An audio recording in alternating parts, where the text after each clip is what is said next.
Hey hello everybody, it's Untitled here, and today we're back in Risk of Ruina, a mod that adds content from Library of Ruina to Risk of Rain 2. This time I'll go over the 2 new characters added in the mod, their abilities and their origin in Library of Ruina.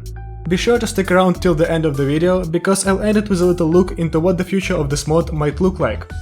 Both character breakdowns will consist of 3 parts.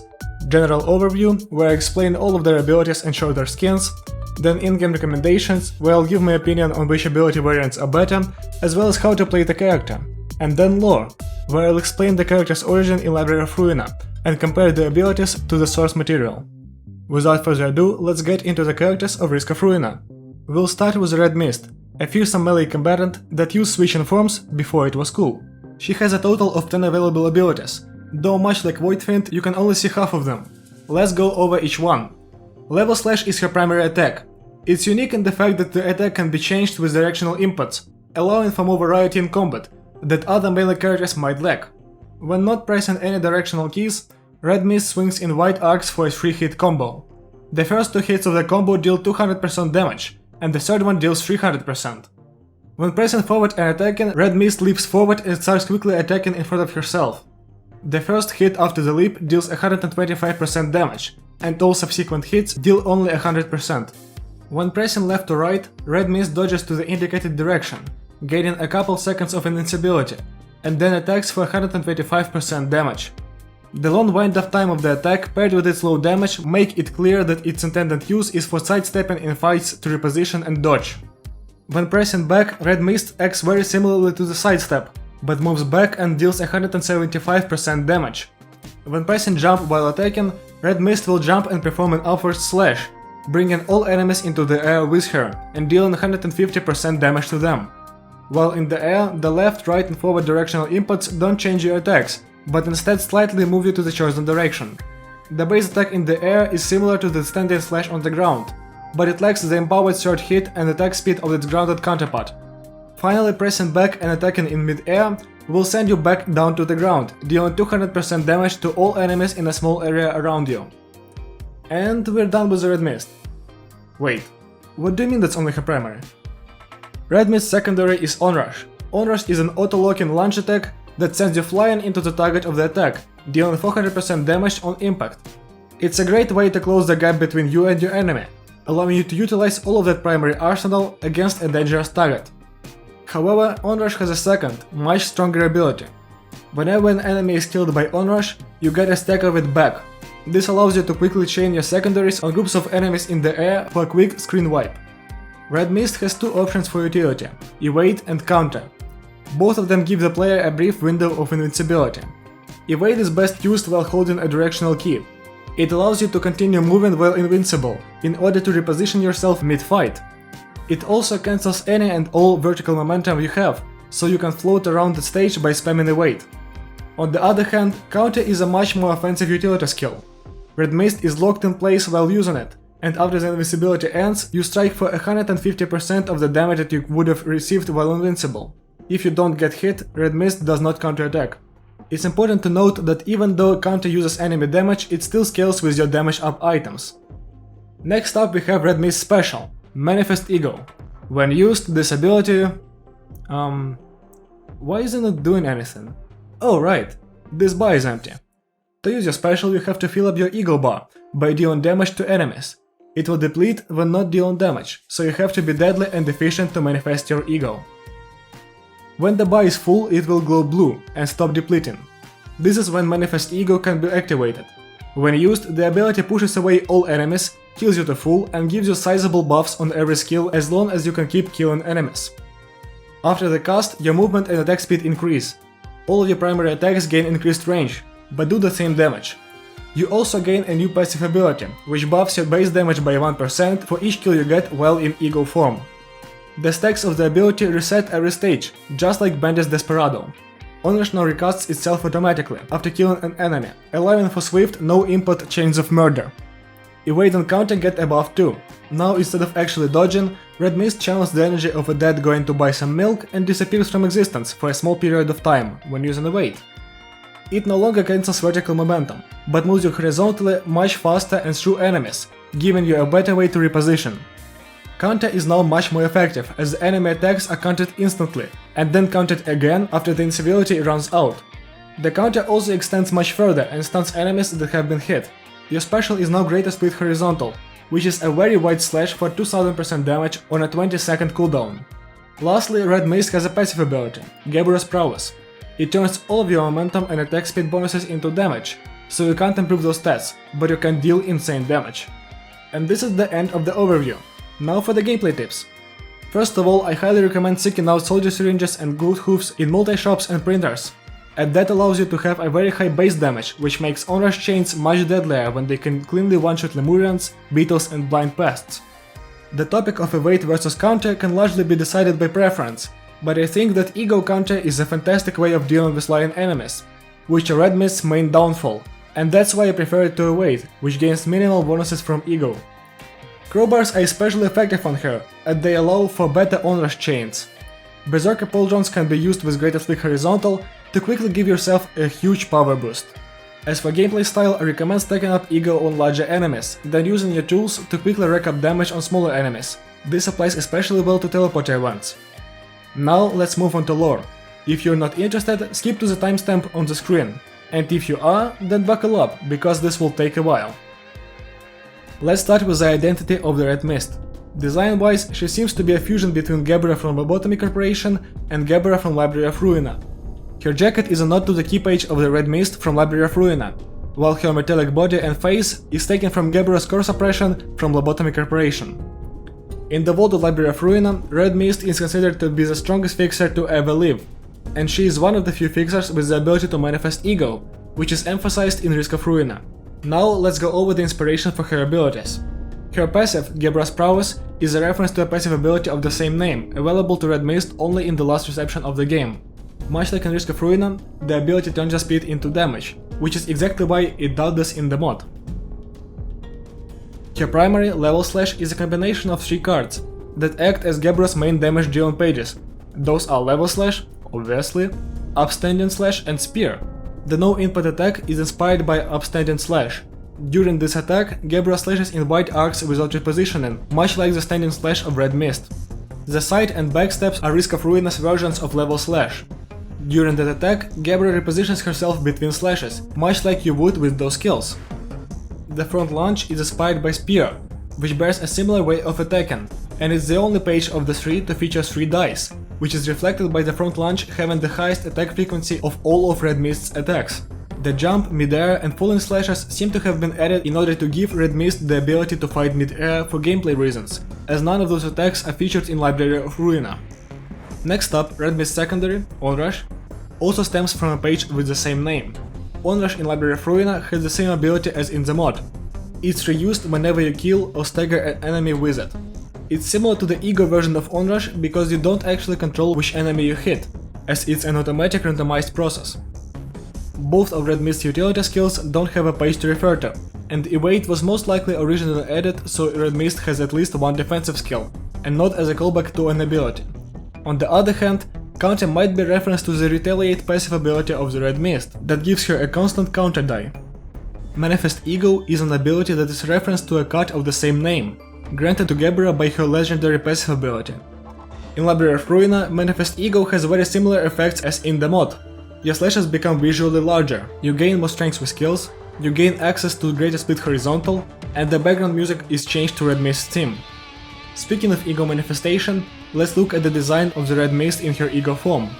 Much like Gabriel in Library of Ruina, her jacket is set ablaze. The faceplates on her mask come apart, much like the faceplates of Red Mist in Lobotomy Corporation when you get her to the last phase. A notable difference can be seen in her weapon.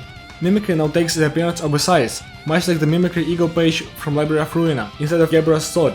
Funnily enough, Gabriel is the only character on the flow of language who can't actually wield the Mimicry ego page. Red Mist's mastery skin is a reference to another character in the Library of Ruina universe, Argalia. Note that whenever you manifest ego in that skin, the music will change to his theme, instead of the theme of the Red Mist.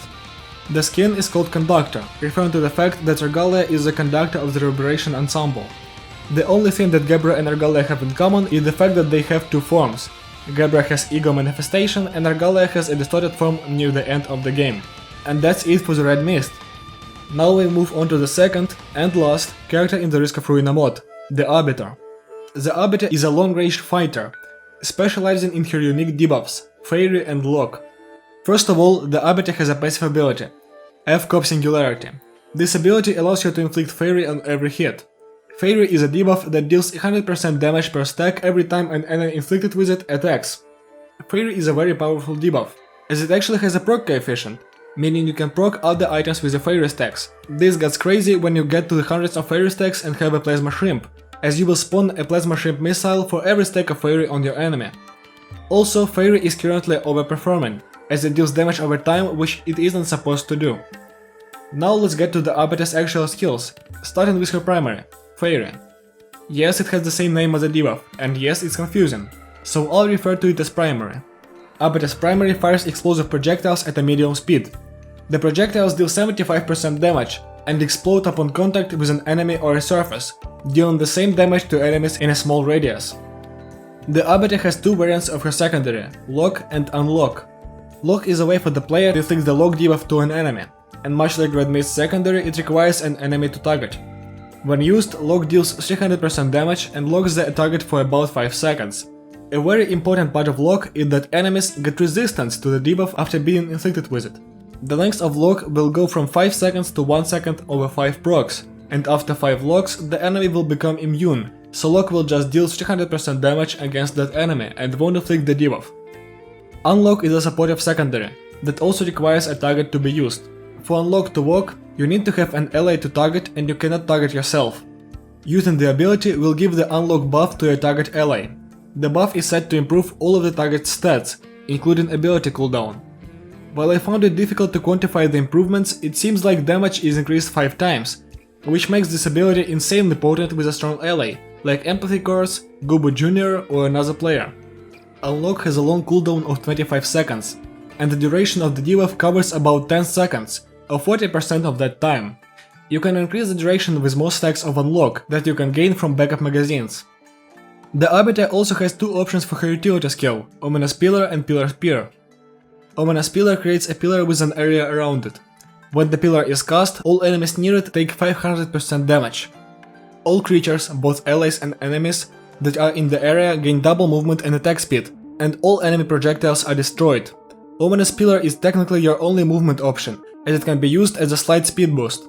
It's also a fantastic defensive option for projectile heavy bosses and enemies, as it basically gives you immunity against them, while also buffing you.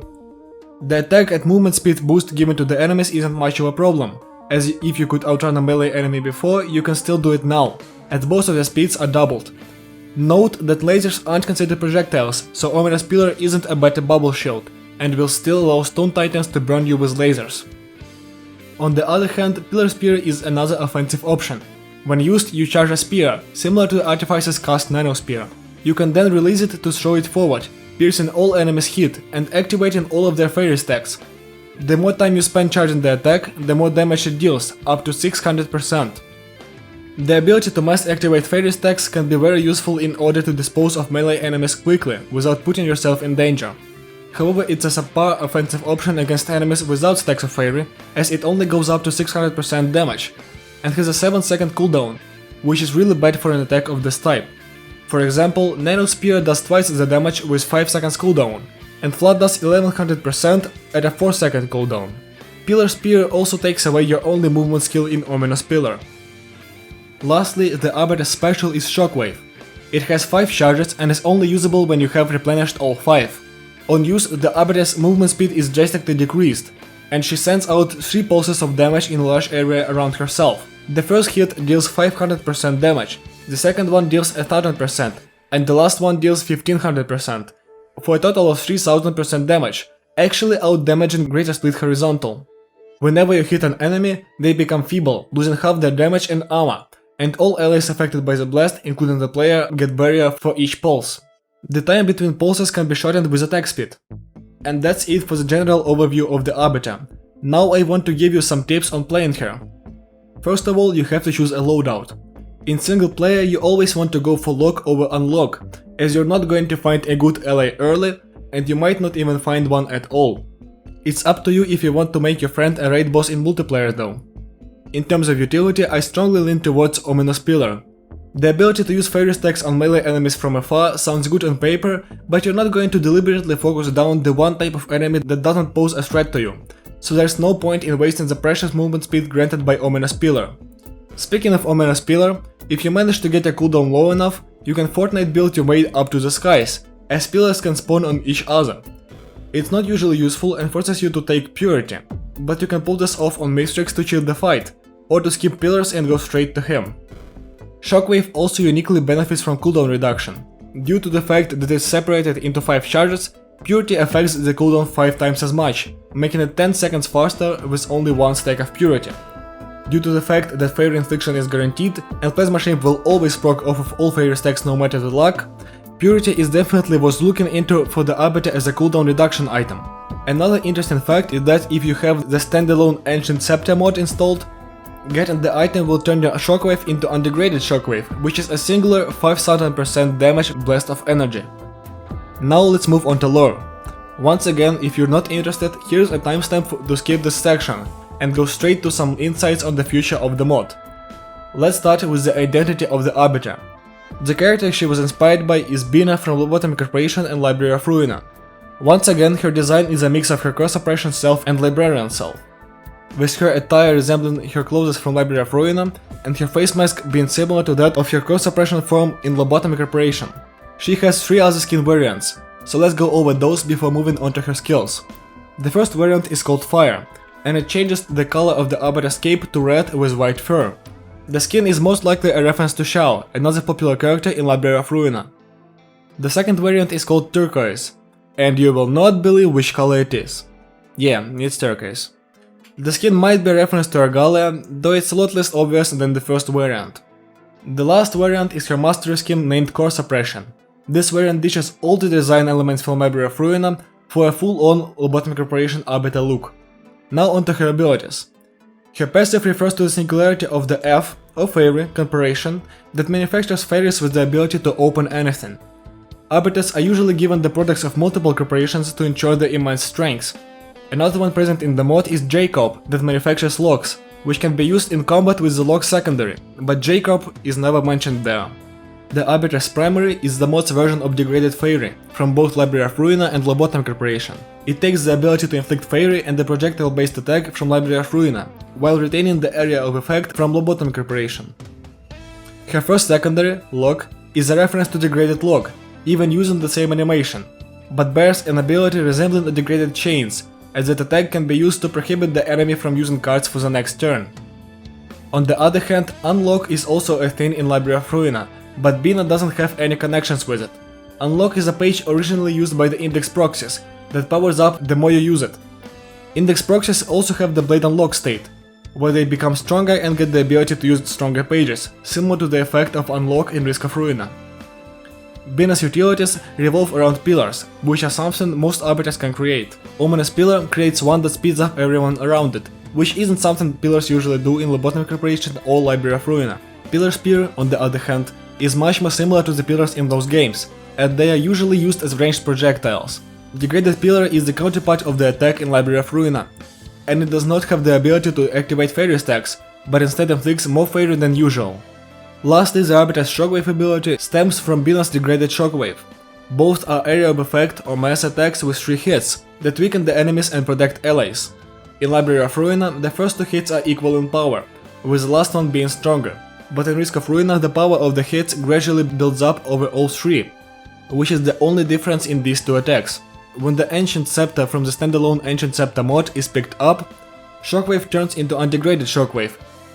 In Library of Ruina, during the last reception, Bina gains access to her undegraded abilities, with Shockwave being one of them. However, the inspiration for this attack was Xena's Shockwave, as Undegraded Shockwave is a single blast area of effect attack, much like Xena's Shockwave, while Bina's Shockwave still retains its 3 pulses. And that's it for the Arbiter's origins. Now I want to end this video with a little info I've stumbled upon regarding the mod. The next planned character is, or as I was, Black Silence, with its model being already done. However, the model was published in August of last year, and one of 2 developers of the mod, Raremaker, I hope I didn't butcher that name too much, who is the artist, has said that for the other developer, Scoops, who is the developer proper of the team, working on Risk of Rain is a bit out of the question, for personal life reasons. You can pause to read Emily's response in full if you want. It doesn't necessarily mean that Risk of Ruina will never be updated, but to me it sounds like the chances of anything happening are very slim at best. Still, the two developers have made a fantastic mod already, and both Red Mist and the Arbiter are a joy to play. I will leave a link to the unofficial patch of the mod in the description for you to download and play, and I highly recommend Risk of Ruina to anyone interested in Risk of Rain 2 mods. Thank you for watching until the end of the video, and if you enjoyed it, consider leaving a like and subscribing to the channel, as that helps me out a lot. Again, thank you for watching and I'll see you around. Goodbye!